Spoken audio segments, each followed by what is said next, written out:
itu disyariatkan oleh Nabi Muhammad pada tahun kedua Hijriyah. Tahu ya, Hijriyah itu apa sih? Hijriyah itu adalah kalender Islam. Ya enggak? Kalender itu ada kalender Masehi, ada kalender Hijriyah. Kalender Masehi itu umum yang bulannya Januari sampai Desember. Kalau kalender Hijriyah itu dimulai dari satu surah satu Muharram. Ya, dimulai dari satu Muharram. Ada yang masih ingat? Muharram, Safar, Rabiul Awal, Rabiul Akhir, Jumadil Awal, Jumadil Akhir, Rajab, Sa'ban, Ramadan, Syawal, Dzulqa'dah, dan Dzulhijjah. Itulah nama 12 bulan Islam. Itulah nama 12 bulan Islam. Baik, anak sekalian. Jadi anak sekalian, syariat Nabi Muhammad tentang kurban itu dimulai pada tahun kedua setelah Nabi hijrah. Ingat, di kelas sering kali disampaikan bahwa Nabi Muhammad itu hijrahnya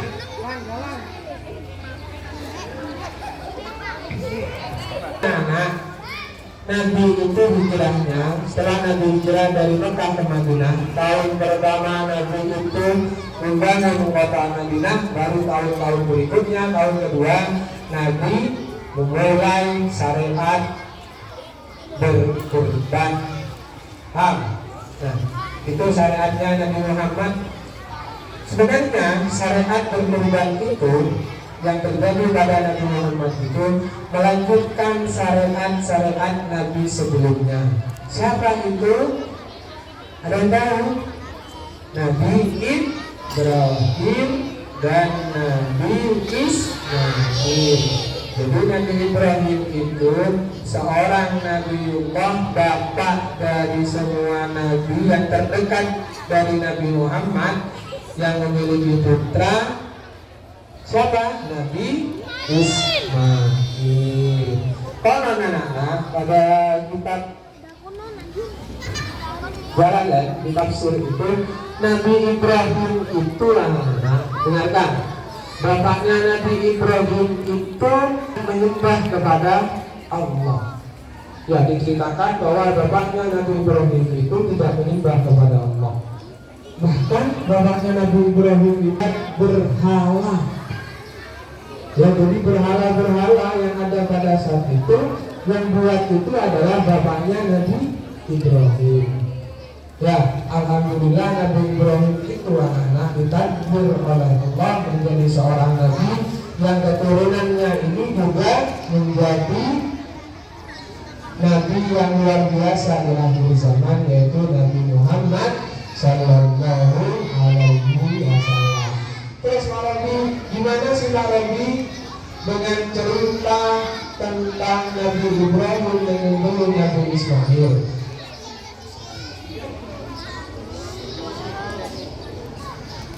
Ibrahim itu konon mengakui bahwa aku ini sebenarnya orang yang paling bertakwa kepada Allah Subhanahu wa Ta'ala.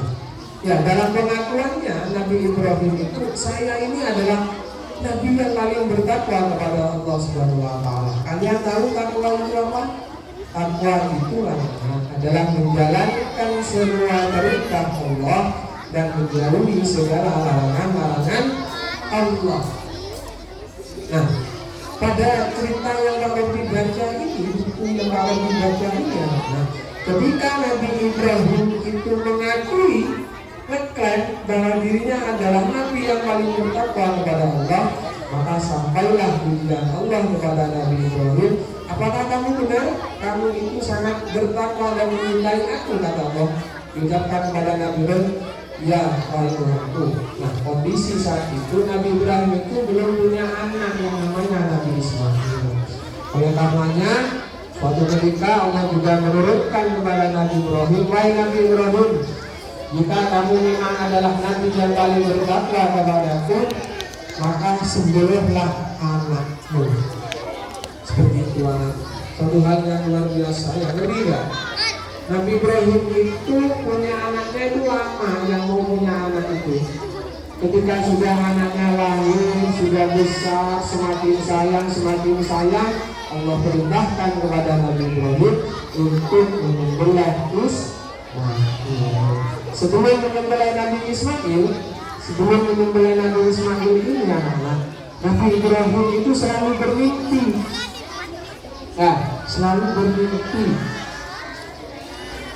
Intinya kalau dalam mimpinya Nabi Ibrahim itu, Allah itu memerintahkan Nabi Ibrahim, kalau kamu cinta, kamu bangga kepadaku, sembelihlah anaknya. Ketika Nabi Ibrahim bangun, Nabi Ibrahim ngomong kepada Nabi Ismail, hei anakku, Nabi Ismail, tadi malam itu Nabi Ibrahim itu bermimpi, dalam mimpi saya Allah itu memerintahkanku untuk menyembelih kamu. Tapi Nabi Ibrahim masih ragu. Ya, beberapa bulan berikutnya datang lagi mimpi itu. Mimpinya sama dengan mimpi yang pertama. Apa? Diperintahkan oleh Allah untuk menyembelih putranya. Karena masih ragu, akhirnya Nabi Ibrahim memohon berdoa kepada Allah. Bagaimana sih mimpi ini? Benar apa enggak sih? Ya, sampai tiba pada malam-malam berikutnya, Nabi Ismail ini kembali bermimpi. Mimpinya apa? Mimpi tentang perintah Allah Subhanahu wa Ta'ala untuk menyembelih putranya, yakni Nabi Ismail. Pada pagi harinya Nabi Ibrahim masih menyampaikan, wahai anakku Ismail, saya sudah 3 kali bermimpi. Bermimpinya sama, mimpi pertama, kedua dan ketiga, Allah memerintahkan kepadaku untuk menyembelih engkau. Karena ayah dan anak ini sama-sama orang bertakwa dan cinta kepada Allah Subhanahu wa Ta'ala, apa jawab Nabi Ismail? Jika memang itu perintah Allah, maka engkau harus melaksanakan itu. Bayangkan, semisal Pak Robi atau Pak Budi. Ya, coba bayangkan Pak Robi anak-anak lama nggak punya anak, sekali punya anak sudah seumuran kalian. Ya, dalam Al-Quran itu sudah pada masa sayang-sayangnya Nabi Ibrahim kepada Nabi Ismail, Allah memberikan ujian, disuruh menyembelih Nabi Ismail putranya. Bayangkan Pak Robi, ya Allah, gimana ya, mau menjalankan apa enggak ya perintah Allah ini? Cuman karena Nabi Ibrahim dan Nabi Ismail ini adalah orang yang bertakwa kepada Allah, maka ayah dan anaknya ini, Nabi Ibrahim dan Nabi Ismail ini siap melaksanakan perintah Allah. Nah, pada saat penyembelihan, pada saat pelaksanaan proses penyembelihan itu, setan itu datang kepada Nabi Ibrahim. Setan itu tugasnya kan memang menjerumuskan manusia agar manusia itu melakukan kemaksiatan kepada Allah. Setan. Siapa setannya Pak Nabi? Setannya siapa ini? Setan itu yang tugasnya Pak Budi. Setan itu tugasnya mengganggu temannya yang sedang fokus mendengarkan dibisiki. Nah, siapa ini yo sing ngomong dhewe? Berarti itu dibisiki. Dibisiki siapa? Boleh bertanya, aku kan bisa. Kan belum bilang. Pertanyaan pertama, kapan Nabi Muhammad mensyariatkan ibadah penyembelihan hewan kurban? Iya, Syahid. Bulan Hijriah. Oke,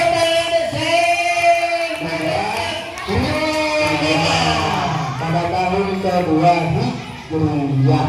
Angkat tangan, gak usah ngomong dulu. Ya salahmu dikasih bocoran. Pertanyaan pertama sudah, ya. Mau tunggu ya Zain ya. Habis itu kalau sudah selesai, bareng Pak Rogi ke kantin, kalian boleh ambil es krim yang harganya 5.000. Tidak angkat tangan, tapi semua anteng. Nah, berdua Bume, Pak Bulan, yang kedua. Pertanyaan yang kedua. Kemarin kalian sebelum apa? Sholat Idnya hari apa? Hari Senin ya. Hari Senin. Tanggal berapakah sholat Idul Adha dikerjakan? Senanteng, mulai senanteng Pak Robi. Bagaimana? Bu Dinda, cari yang anteng, Bu Dinda. Bu Dinda, mulai senanteng. Sholat Idul Adha dilaksanakan pada tanggal berapa di bulan Dzulhijjah? Mulai Bu Dinda, itu senanteng Bu Dinda. Anteng gak usah bersuara. Mana Dinda? Oke, sini. Ya, yang tengah. Siapa tahu jawabnya kurang penting. Kamu bisa dipilih. Ya, mana siapa? Pak Uji milusin sebelah sini. Jadi pertanyaan dari saya, pada tanggal berapa sholat Idul Adha dikerjakan di bulan Dzulhijjah? Tanggal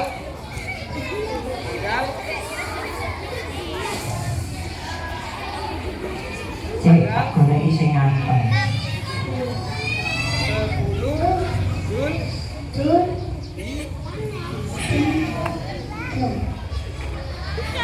belum terbiasa ya? Bagaimana Pak Robi? Betul Pak Budi. Cuma masih belum berani. Mungkin mencari yang sebelah sini. Siap-siap ya, pertanyaan ketiga ya.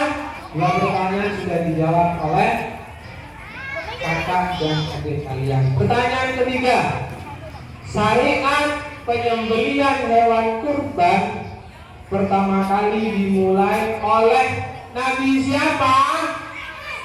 Ini, depannya jiwa. Berani? Enggak berani. Ayo ini yang wanteng tadi. Nah, Pak Budi wis terus sing wanteng Pak Robi. Daerah sini Pak Robi. Tadi Pak Robi sudah cerita ya tentang siapa menyembelih siapa. Disyariat oleh Nabi siapa? Nabi Ismail. Nabi Ibrahim. Ismail. Alhamdulillah. Pak Robi 4. Siap-siap. Siapa yang bisa baca takbir? Takbiran yang bisa baca. Tadi.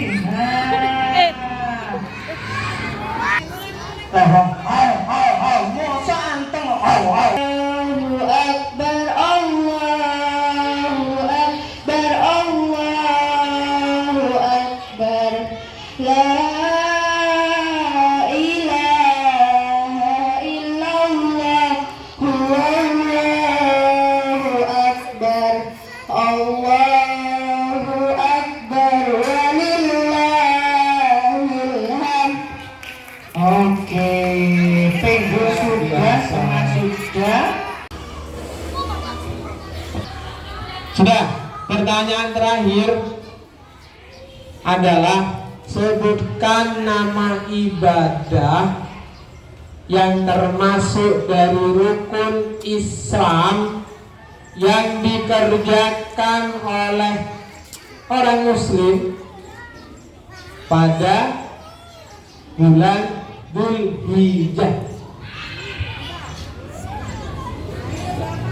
Sebutkan satu rukun Islam yang dikerjakan. Sana lo, oh dhisik kono Pak Robi, dhisik kono. Ayo enggak apa-apa, dua orang. Itu supaya jalan yang Bu Dinda.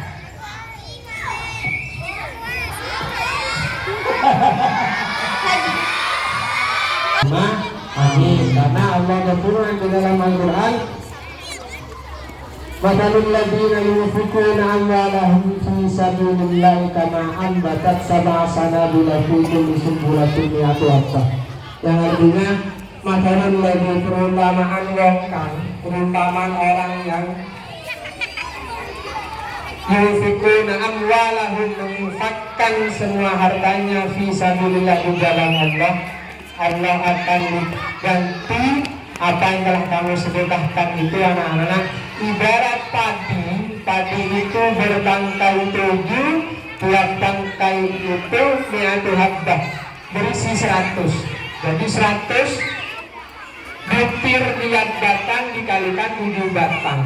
Jadi kalian bersedekah 1000 misalkan, Allah akan ganti sebanyak 700.000, anak-anak. Ya, amin Allahumma amin.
Allah